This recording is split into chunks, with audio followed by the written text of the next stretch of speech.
Welcome to Unlocking Your Truth, another podcast by Dr. Leslie Phillips.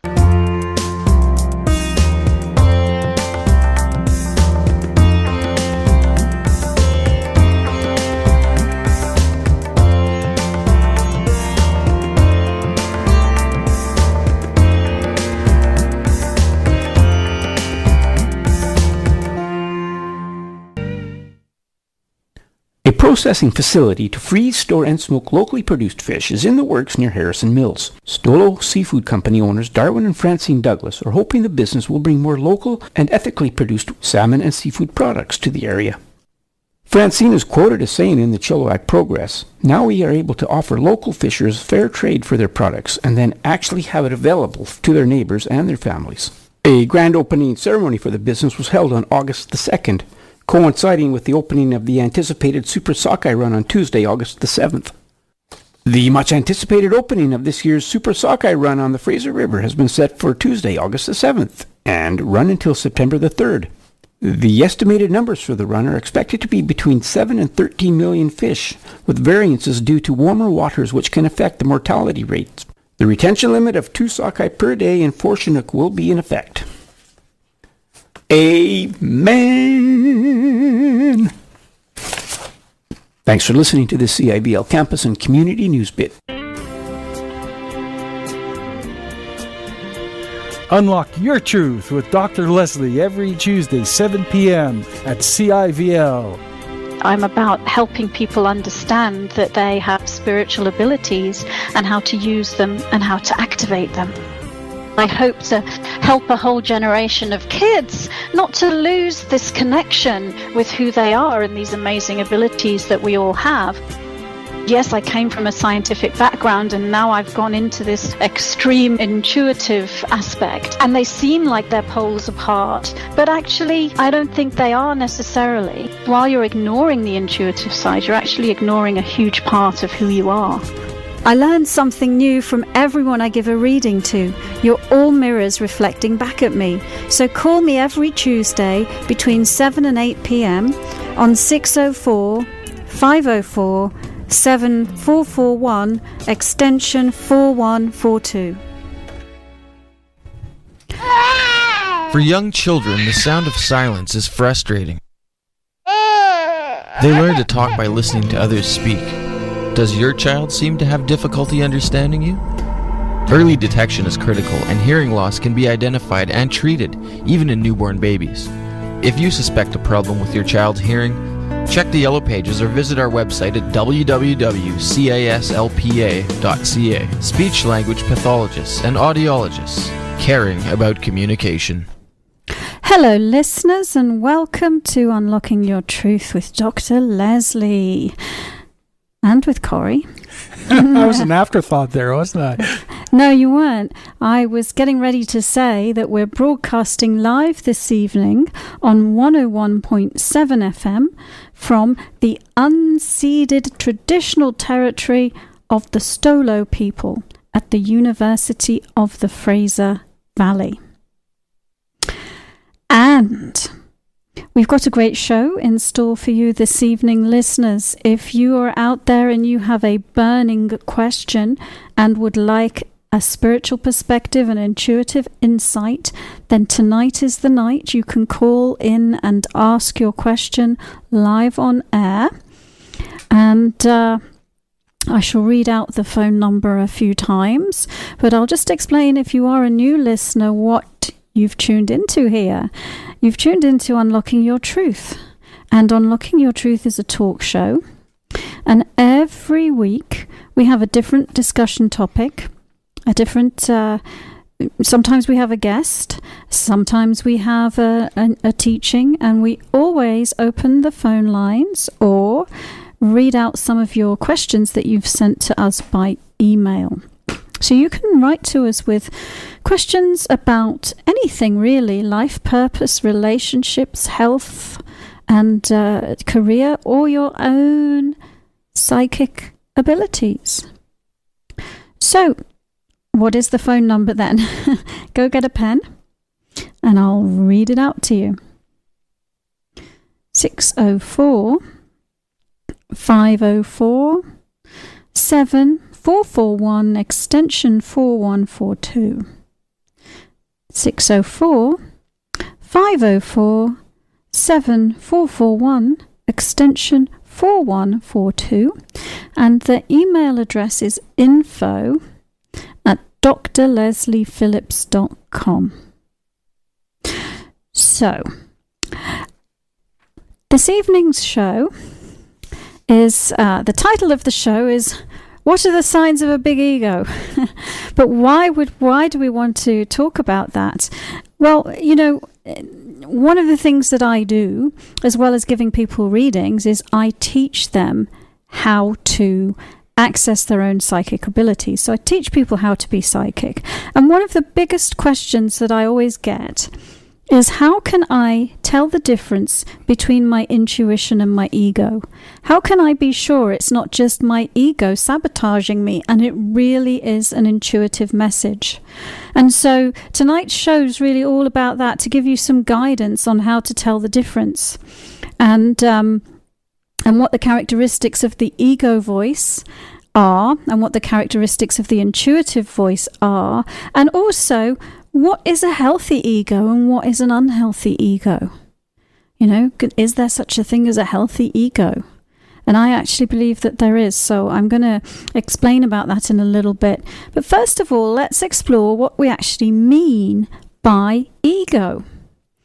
And so what is an ego? So if you Google, you'll find that the psychoanalysts describe the ego as the part of the mind that mediates between the conscious and the unconscious, and it is responsible for reality testing and a sense of personal identity. That's a pretty good definition. I think so, because I always thought the definition, you being from England, that an ego was just the opposite of a she-go. Probably depends what part of England you come from, Corey. Okay. Yeah. But, in sort of normal everyday speak, we use the term to refer to a person's sense of self-esteem or self-importance or self-aggrandizement, don't we? And in metaphysics, it's often seen as a thing that interferes with spiritual communication and the psychic senses. In fact, a very famous spiritual teacher, Eckhart Tolle, has coined a term, the pain body, which relates, at least if not in full, to the ego, or to the part of the ego that is unhelpful to us. And what he means by pain body, it's the false-made self. That's an accumulation of pain, fear, false beliefs, triggered emotions, and they get in the way of people just being happy, let alone accessing their intuition. So my personal definition of ego, in the context of what people are actually asking me when they ask me that question, how do I tell the difference between my ego and my intuition, is that what they're actually asking me, what they really want to know when they've got that confusion between ego and intuition, is this. So the body personality construct being influenced by programming. Okay, so you, the body personality construct, because you are spirit, you're not your body, being influenced by programming. And the programming includes dominant patterns of thought, emotion, memory, belief, and other unconscious or conscious influences, to the degree that they act as filters between the body personality and its higher consciousness. Okay, so it's how... Okay, so in our human form, we actually need an ego, right? Or at least we can benefit from it so long as it's healthy. So I call the healthy ego the body personality. It's the character that you dress up in. It's the character that you dress up as this lifetime. Okay, but most people on this planet have an unhealthy ego because they put on an extra outfit on top of that cloaks the pure light of their own consciousness. And that extra layer is made up of the programming that I was referring to. So the programming you're talking to, the programming that you're talking about, and you're speaking about, this is program that we receive from outside sources like peers, parents, teachers, friends, enemies, politics, all these things, media. And would you include past lives in there? I would, yeah, you could do. But I think the main bulk of it is the filters we set up by internalizing that list of first things that you said. But yes, you can have components of past lifetimes wrapped up in the body personality this lifetime. So wouldn't our spiritual personage, that core that we are, that higher self, also be responsible for a small percentage of the ego's program? Because not all the ego is bad. I mean, some of it's very good.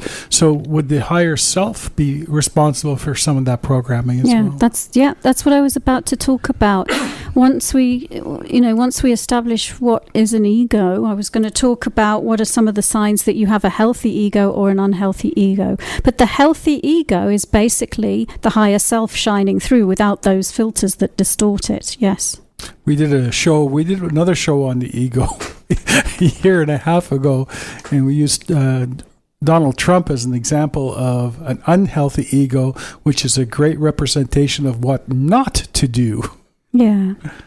All right. So just to summarize what we just said, you're an eternal multidimensional consciousness, and you decide to project into this reality an aspect of your consciousness so that you can experience yourself intensively and in isolation from the whole of who you are.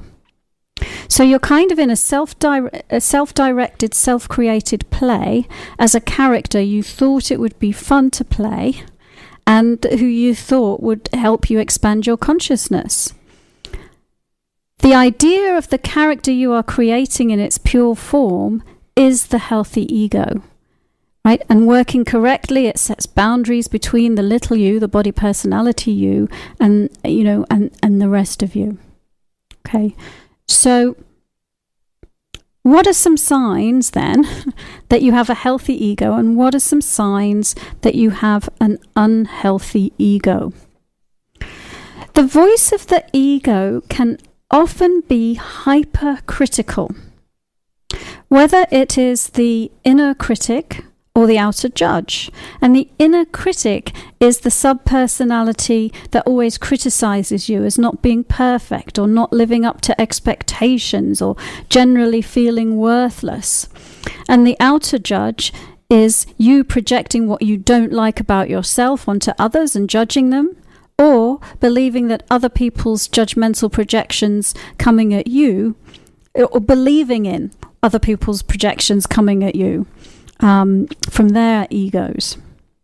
And it's you as the doubting Thomas. It's you questioning yourself, analyzing yourself, nitpicking yourself until you lose your self-confidence and ignoring your first instincts about things. So you have an unhealthy ego construct if you're feeling uncertain about things, right? You're second guessing yourself. If you are overly critical, if you judge yourself and others, if you feel worthless and incompetent, if you lack forgiveness, if you're attached to a certain specific outcome in situations, if you apportion blame to yourself and others, if you don't allow the unique perspective of other people as well as your own perspective. And if you feel righteous and accuse others of being wrong, if you're controlled by your thoughts, your emotions, your fears, your pain, your anxieties, your projections, your bad memories, then those are all signs that you have what I would call an unhealthy ego, a bunch of filters that are getting in your way of tapping into your intuition. So you mentioned you had quite a long sentence there. You mentioned self-confidence, but wouldn't your self-confidence also be a part of your ego? Wouldn't that be like, everything, we live in this world of duality, right? So everything has a nature that can help and have a nature that can hinder. So the ego has a nature that can help us get done what we need to get done, and can hinder us by, again, holding us back from experiencing the truth about things. But self-confidence as well. Self-confidence gives me the ability to go out and do a lot of things that maybe I wouldn't do if I didn't have that self-confidence. And then the other side of that, if the self-confidence gets overzealous, does that then become the ego, or is it still different than the ego? So I was talking about an unhealthy ego in my long tirade and long sentence there. That was just a description of an unhealthy ego. I know, but this is you had mentioned self-confidence. I'm just curious about that. It's a two-part question that I have. Is self-confidence part of the ego? Well, funnily enough, I don't think I said the word self-confidence. But I said worthless and incompetent, if you're feeling worthless and incompetent. Oh, okay. So how about answering my question anyway? What do you think? Self-confidence itself, isn't that part of the ego? It's part of I would say when you're feeling self-confident, the pure essence of who you are is shining through, and you're not blocking yourself by these filters of the unhealthy ego. Okay. Now, if we look at the other side of that self-confidence, where I'm overly self-confident. So, like with me, I was supposed to go skating this week, and I haven't skated in 20 years. And yes, there was a fear there, but I was very confident that I could do it. I think I was overly confident to make up for the negative feelings I had about it. Yeah. So then you're talking about self-aggrandizement, right? Which can be part of the ego. Not your particular case, but you're using the word overly self-confident. Anyway, there are lots of, many mental health professionals might say that a lot of the things that I listed are simply part of the normal human condition. But what I would say is that they're normal in the context of what it is to be a human being alive on the planet today. But they're not reflective of our potential as divine channels of love and creativity. Rather, they are reflections of what it is to be a human with the filters that mask our true nature. So Definitely. The ego is a construct of filters that mask our true nature. That's maybe a simple definition. I have met people that really didn't have an ego. They had an ego, but I mean, it wasn't predominant in their life. They were just existing in this wonderful plane of happiness. Yeah, and all the spiritual master. I mean, that's what enlightenment is. It's clearing away the filters, so the pure essence of who you are shines through, and it shines through a particular body with a particular personality, right? But it's healthy. So then, let's ask, what are the signs that you have a healthy ego? Because if you didn't have an ego at all, what would be there? So it would be the pure consciousness. But we kind of do all have a personality, right? An intrinsic personality to the lifetime that we're living. So a healthy ego allows you to live as a human with the divine light of your pure consciousness flowing through you, and it helps you in practical earthly ways, but it doesn't control you. Instead, it allows you as spirit, as the pure consciousness, to be in charge and direct the play of your life. It allows you to play your character in its highest form, operating from love, not hate, creating peace, not war, being accepting of others without needing to punish them for being different. So you have a healthy ego construct if you love yourself, if you forgive yourself, if you validate yourself, if you believe in yourself, if you're certain about your inner messages, if you can act on your intuition without resistance, if you allow yourself to have and create what you want. And if you can do all of those attributes I just mentioned for others, so you love and forgive and validate others. And you also have a healthy ego if you set boundaries that neutralize the impact of the unhealthy egos around you. If you're able to be neutral despite what the unhealthy egos around you think, believe, say, or do. So, back to my original question that I'm asked, what's the difference between intuition and ego?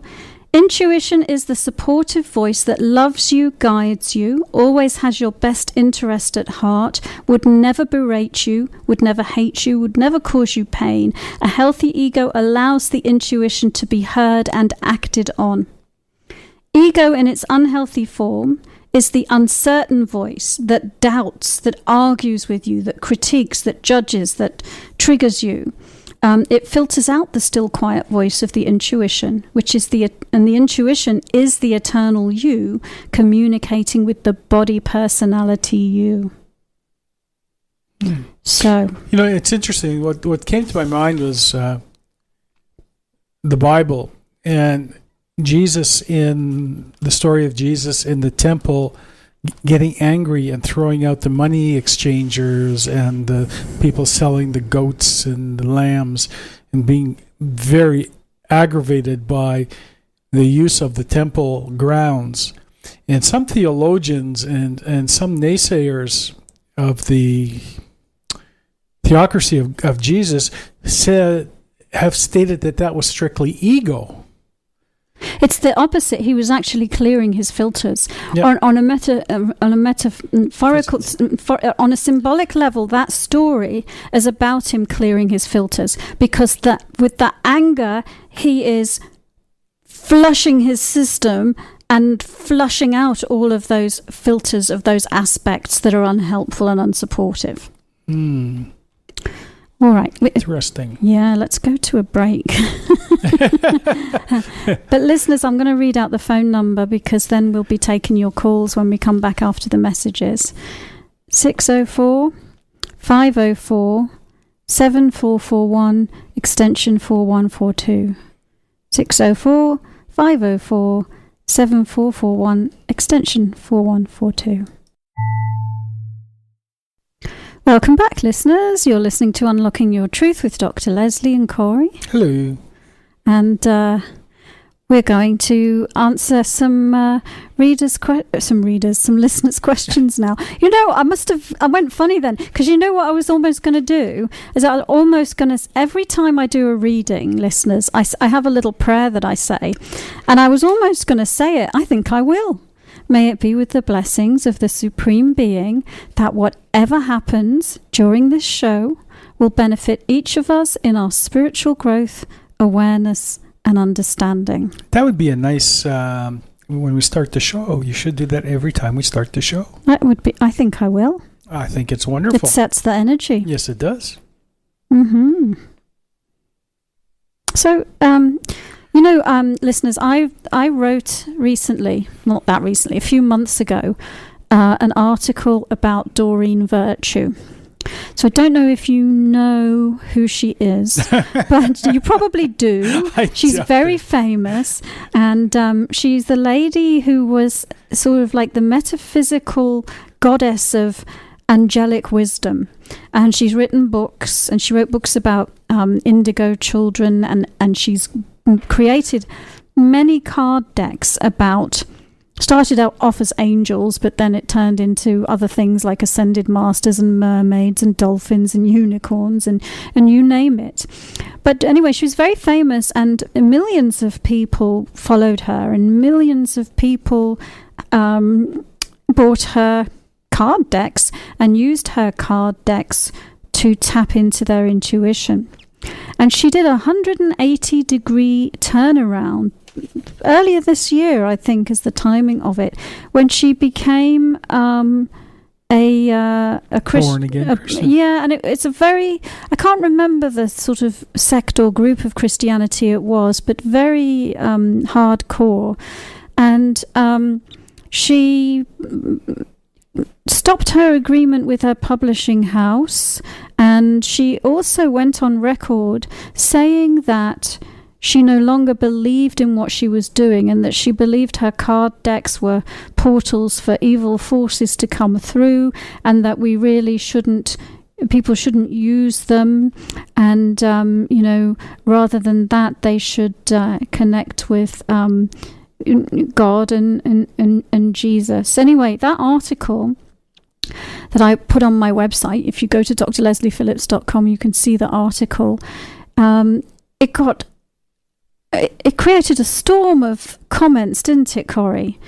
It really did. Everything from comments like, well, she should pay back every penny that she ever earned from these card decks and this evilness to some charity and just give it all away, to some people agreeing with her. I mean, of course, I'm losing my voice a little bit tonight. Well, I tried to do a very neutral article. It was a very good article. That just gave a neutral spiritual perspective. And it was completely non-judgmental. It just looking at the situation through a spiritual lens. But anyway, we've had a lot of people writing to me about it, and this week it was another peak of people writing, and so we thought we'd sort of answer some of those people's concerns and questions and expand on that a little bit, didn't we? Yes. Well, Dr. Leslie, your article was very Joe Friday. What does that mean? Just the facts, ma'am. Just the facts. Oh, thank you. That was a show from many years ago, Dragnet, which was a cop show set in. Yeah, but people can argue the facts. But it wasn't really about facts. It was about a spiritual perspective, taking a neutral spiritual lens to the situation. Definitely. And actually, I want to do more articles like that, listeners. So if there's some situation out there in the news, in the spiritual community, something like that you would like my perspective on, please write to me, because I'd be happy to do it. Oh, that sounds like a nice invitation. Yes. We'll be waiting for that. Okay, we have 3 comments about that article that caught our attention that we would like to read. And this is the first one from Rena. Rena says, I am writing to let you know that I read your article about Doreen Virtue. Lately, I experienced real problems with God. I experienced a real problem with God. I am currently having contact with an entity claiming to be God. He says that he is the Father of Jesus and that he is the master of all that exists. At the beginning, he was a benevolent being. And after I came across with an experience that, according to him, shows that I'm a pedophile, he has been abusing me and threatening me to take me to hell. I have been trying to explain the situation, but he keeps insisting that he is right in what he is doing to me. Now that Doreen Virtue converted to Christianity, I'm wondering if she made the right decision. I found comfort with New Agers because it has given me the possibility that I might fight the entity that is attacking me.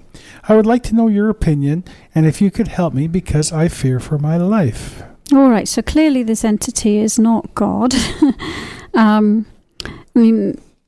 I mean, I could give you my perspective. Everyone has their own unique relationship with God, and everyone has their own unique perspective on what God is. And in my opinion, it should be free to have that relationship as they wish, whether it's choosing to be a Christian or whether it's choosing to be a New Ager.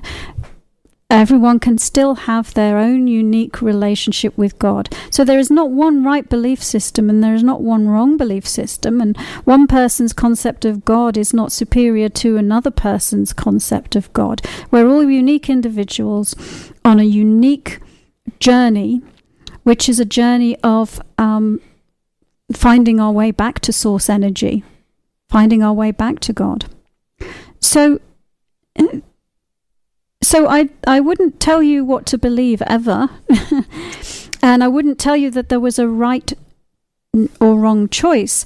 Doreen Virtue's going through her own personal journey, and so are you.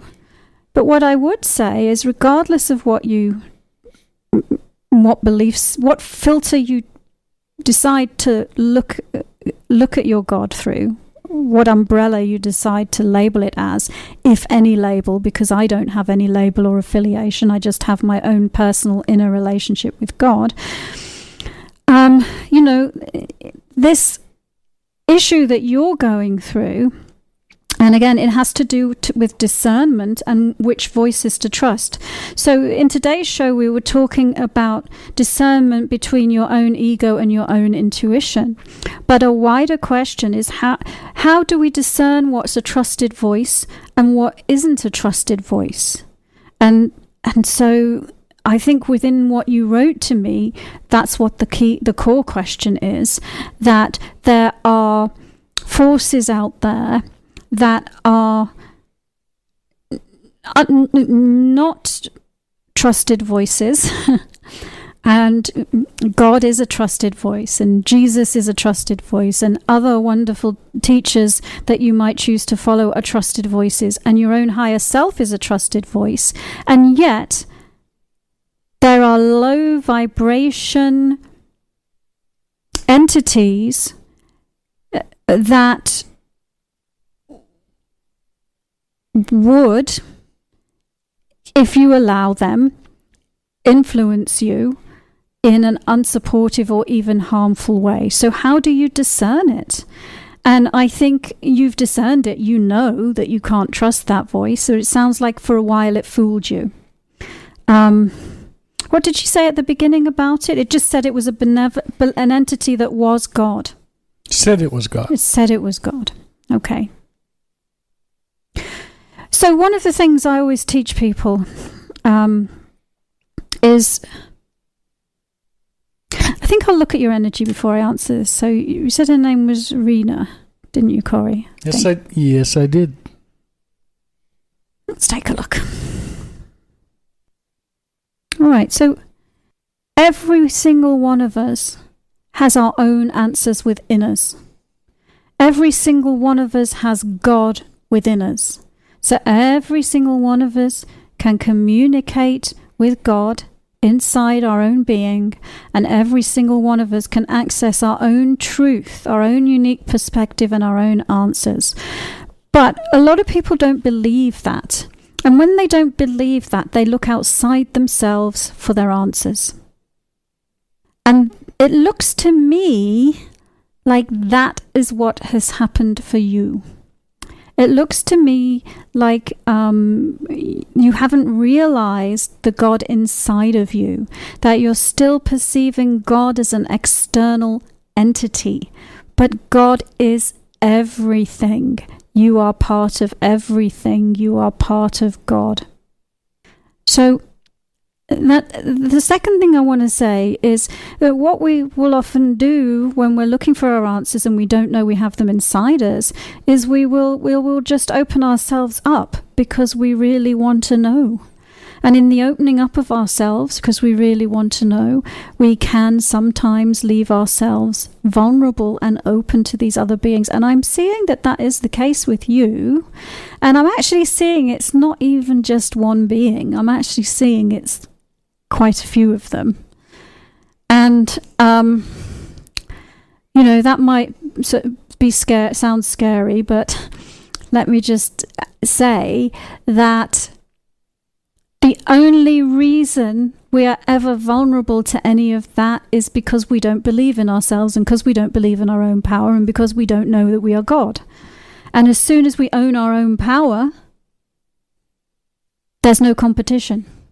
Because you, as a human, incarnate in a physical body, are extremely powerful.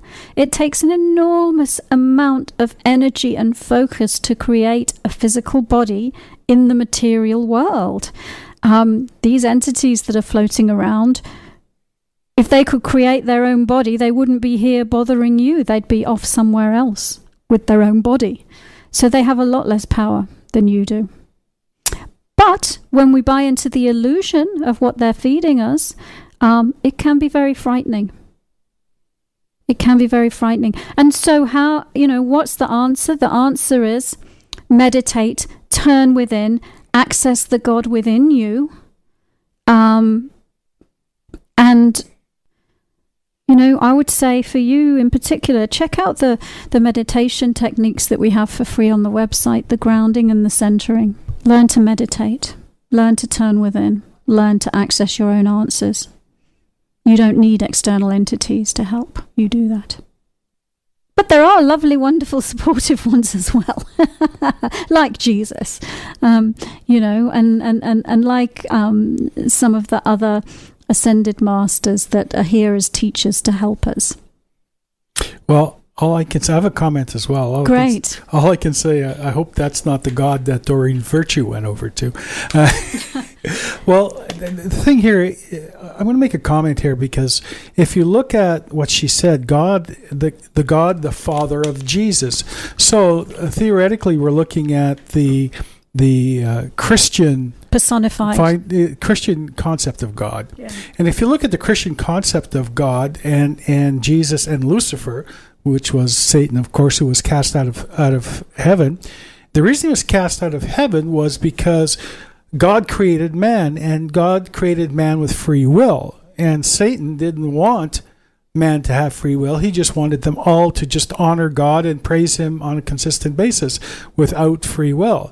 And Jesus just followed what God wanted. So when you look at that, God has given us free will to do with as we please. And God does not, how do I put this? He does not come down and every time you do something wrong, slap your wrist physically and give you a hard time. He allows you to have that free will. Again, this is the Christian concept of God. So this God that's talking to you is just the opposite. This entity is just being a putz. And he's not God. Don't worry about it. He ain't taking you anywhere. He's not. He can't take you. The only way he can take you is if you let him. So don't let it take you in any way, shape, or form. You have the power. You have the body. You have the spirit. You have the mind. You have the love. So that love, as well as meditation, just love. Even if you have to love that entity in that sense, just love and forgive, it will disappear. I guarantee that. Yeah, and just one parallel again between this lady's question and what we were talking about earlier is, okay, how do I know whether I can trust this voice? What is it saying to you? Is it saying supportive things or not? Because this voice isn't. All right, we better go to another. Yeah, let's go to another break. Yeah, and then we'll be back with some more. So, listeners, you're listening to Unlocking Your Truth with Dr. Leslie and Corey, and we were today talking about healthy and unhealthy ego, how you can tell the difference between your ego and intuition. And we're also looking at some of the people who've written into us about Doreen Virtue and her switch to Christianity. Welcome back, listeners, to Unlocking Your Truth with Dr. Leslie and Corey. Hello. Hi. You're waiting for me, were you? Yeah, waiting for you. Mm-hmm. And you're waiting for the next question. Yeah, so if you've just tuned in, you're listening to a talk show about metaphysics, and we've had a lot of people write to us about Doreen Virtue's transition from a New Ager to a Christian. This is a long one, folks, so bear with us. Could you pass it into smaller pieces, or do you want to read the whole thing? I want to read the whole thing. Okay. And some of it, we had a little printer problem, it looks like. Okay. Hi, Leslie. Thank you for your article on Doreen Virtue. It was very interesting. I have read some of the comments, and sorry for those who may have lost some money on her account. I came across her conversion to Christianity just the other day. Sorry, I'm in the late phase. You see, I'm always seeing 3 consecutive numbers, and I'm sure others may have too. So I Googled, what does 333 mean, and clicked her link, since I'm familiar with her and after reading her books and bought her angel oracle cards in the past. But this is what Ms. Virtue mentions about angel cards, and something is completely blacked out there, and states that spirit guide are not protective, helpful angels. When they actually exist, they are disguised demons attempting to use us to lure us into sin or destruction. Interacting with demonic guides is expressly forbidden in the Bible. As for her cards or tarot, etc., she says they aren't always safe because demons often use them as doorways to pull us away from God. Ms. Virtue also says that the Bible says that the devil masquerades as of light. The fallen angels are demons who oppress people and try to control them away from God's will. We must be very discerning about angels. So here's my questions. I have been following another psychic for about a year or so. She provides many messages that she channels with angels. After hearing every session, I feel recharged, blessed with love, and so much peace. While the angels are speaking on releasing fear, past hurt, etc., I actually see white light around me and feel at peace. So if it isn't angels making me feel this way, what is it? The devil? Also, there are times that I sense and know when a person is going to call me or know that they're going to say before they say it, amongst other things. Does that make me an evil person? A witch, like some may say? I do think that we all have some kind of psychic abilities and we can be attuned to using them. Dr. Leslie, in your article, you mentioned that God doesn't look like most of the paintings in movies. I strongly agree with you. The reason I agree is because I have an 11-year-old grandson who claims to see Jesus in his dreams and states that Jesus has short hair. My grandson shared so many stories of his dreams, and some are so mind-blowing because he talks about things that occurred before he was born. He always says that he is in a dream being here with us, because he feels at peace and so much love with Jesus in his dreams. I know it sounds so bizarre, but I wanted to share this with you. When he was younger, he would always see white light around him, which would scare him because he didn't know what it was. As he's gotten older, he has learned that it is here to help him in some way and not hurt him. What does all the white light mean? Does it also make him evil? I would appreciate reading comments, but please not bashing comments, for we are here to help each other and the other opposite. Thank you, Dr. Leslie. I look forward to hearing from you. Just a quick, before you say anything, Dr. Leslie, just that on that last bit, folks, we never bash comments. So you can write us anything you'd like. Yeah, I think what she meant was that the other people getting on bash each other. So the other people leaving comments bash each other, and as a good point is please don't, because we appreciate that everyone is entitled to their own perspective. That's not what the forum is for. No, and sometimes I get people who are staunch Christians writing and quoting verses of the Bible, and I never lock horns or get into a battle over it, and they think I won't post their comments. I'm happy to post anybody's comment. So anyway, there was a lot of information in there, wasn't there? And I did actually reply to that post on the website. So if you want to see how I answered her, you can go to the website. But there were some things that I didn't pick up on when I answered her on the website. So let's look at some of those. And again, in the theme of tonight, it's partly about discernment. How do I tell the difference between something that is helpful and supportive and something that isn't? It feels good. So she listens to that other lady doing angel card readings and she feels good. She feels good. That's a clue. If it makes you feel good, it's good. If it makes you feel frightened, afraid, guilty, then it's bad not good. In some way, then it's not good. Trust your own instincts. Trust your own feelings.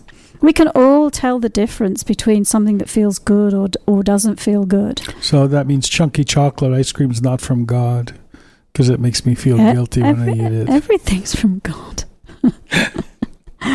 Everything's from God. Thank you for sharing your own psychic experiences. I don't think I commented on what you said about the precognitive experiences that you have been having. But yeah, we all are psychic. We are spirit. We are not just the body. We are not just the physical senses. As spirit, we communicate through our intuitive senses. That's the same as psychic, right? And, we are, as spirit, we're not limited by time and space either. And that's why we can have precognition. We can see ahead of time a little bit what's going to happen. Somebody's going to call me, and then they call me. Sometimes that's telepathy. Sometimes that's precognition. So I would just validate, we are all psychic, and you're definitely having experiences of your own inner senses, of your own higher senses. And you also said you were Googling 33333. That's a really common... 333. 333. That's a really common experience. We've got many people out there today that are seeing strings of numbers like that, whether it's ones or threes or other numbers. And they're awakening codes. They're awakening codes. Because when we see something like that embedded in the matrix of our reality, we stop and we pay attention. It brings us into the present moment. It makes us aware of ourselves. It makes us aware of our reality. It makes us aware of what we're doing. And it also gives us some feedback about how it's going. So if you ever see a string of numbers like that, what was going on? What were you thinking about? What was going on at the point that popped into your reality? But it's a sign that you're awakening.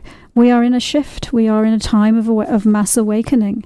Jesus, if we want to go back to the Christians and the Bible and everything, he came as a way shower. He came to show us what it was to walk the path of and be an awakened human. And now we're at a time when many more of us are having that opportunity to wake up. And can angel cards be a portal for demonic entities? The cards are tools. They're inanimate objects. They're neutral. It really depends on the user's intentions. And the user's energy. And so if you have angel cards and your energy vibration is high and you're full of love and you're wanting to communicate with divine beings of love for guidance purposes, then that's what you'll create. But if you are somebody who believes who's afraid, very, very afraid, and believes they are a victim and believes that they might be doing something that is evil, then you're the portal for the demonic entity to come through. And it doesn't matter whether you call yourself, a Christian or a Muslim or a Hindu or, Rastafarian or anything else. It's about you and what energy that you're putting out and what you're believing. So that's why we all have the responsibility of free will to choose the light, to choose God, to choose to be loving, to choose to be peaceful, to manage our own vibration, so that we hold the light, and therefore diminish the dark. And it really doesn't matter what belief structure you're subscribing to. You can do that from any vantage point. I have a comment. I like when you look at me like it's like you stop talking, you look at me. I'm not sure if you want me to talk or you just finish off your thought. No, I'm inviting you to comment. I have a couple of things to say. I was going to use a metaphor, but I want to use a different one. And I don't want anybody to get me wrong on this one. In the United States, there are millions and millions of guns and rifles. I don't believe that we need to own anything. I don't believe that we need to own guns or anything like that. And you know what? In the United States, we hear about shootings. But compared to the number of guns in the United States and the number of shootings there are, it's just such a tiny, tiny little portion. But yet, it's wrong. I'm not saying it's right. Don't send us emails saying, Corey, what are you talking about? What I'm trying to show you is that there is a dual nature. It's like I have a chainsaw at home. I've used it to trim my neighbor's tree, to help her trim her tree. I could have also used it to do, the chainsaw massacre. Everything has good and not good. I don't like to use evil, but for the good and for the benefit and for non-benefit purposes. A chainsaw and a gun is a tool, like the card. Yeah, it's like anything else. And so regardless of what we have in our life, we have the choice to use it to do something positive or to do something negative. It is your choice. Nobody can tell you have to. Nobody can tell you should, shouldn't, or would. Just you do what you feel right. And unfortunately, sometimes people do something that is not beneficial to the mass group.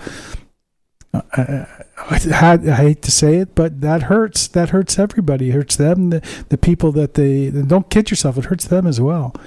And so, like with this thing with Doreen Virtue, I mean, she made a choice. That's her choice. She created these things that she now believes are evil. At one time, she believed they were good. She's just changed a concept. She's just went from... Yeah, she's changed her belief. Yeah, she just went from the hammer being great to knock in nails to that hammer to be able to knock people's heads in. She's just made the change. That's all. And, you know, like, we can still love her. We can still appreciate her. We can still just believe that she's a wonderful person in her own right. Well, yeah, you can choose to believe what you want. You can choose to switch your belief to be the same as hers. But I would just recommend finding what your own true belief is. Yeah, exactly. You know, I don't advocate following any guru of any kind. Except you. A good teacher is someone who helps you remember what you already know, and who stands the other side of the river because they've already crossed and tells you what stepping stones to use in order to get across. That's a good teacher. I like that. That's a good metaphor. Yeah, it's not a guru. You know, it's not somebody who tells you what to believe and tells you have to believe the same as them. It's someone who shows you how to find your own belief, your own truth, your own answers that are within you, how to connect with your own God. Because, like I said, only God is whole, right? God is whole. God is everything. God is the source energy of everything. Anything that you can think of, that is God. You are a fragment of God, and so is everybody else. That means we're all different. That means we've all just got a piece of God, and we've all got that piece of God as the lens for us to view reality through, right? So, therefore, we all have our own unique relationship with God. Yeah, and as I said earlier, if you want to look at the Christian concept of God, God created us with free will to choose what we want to choose. Well, we've reached the end of the show. We have? Yeah, we have. We've got No, let's do another hour. A minute and 40 seconds left. Let's do another hour. So, listeners, you've been listening to Unlocking Your Truth with Dr. Leslie and Corey, and we hope you enjoyed the show. We have a guest on next week. Oh boy, who is it? I can't remember. Laura Cheadle. I can't remember what she's an expert in. Oops. But I saw that too. Yeah, she'll be on the show next week. And but do send us in your questions to info@drlesliephillips.com. And if you do want me to give you an opinion on something that's going on in the general New Age community, like the Doreen Virtue thing, write to me and ask me. I'd love to. Yeah. Any spiritual teacher you want to know. Thank you for joining us. You've been listening to another Unlocking Your Truth podcast by Dr. Leslie Phillips. For more information, go to our website at drlesleyphillips.com. That's drlesleyphillips.com, where you can ask questions or send her an email, and there's many free gifts on there for you as well. You can also find the questions that were asked during this show at the website on our free card reading podcast page, where you'll find a full list of them. Come back again.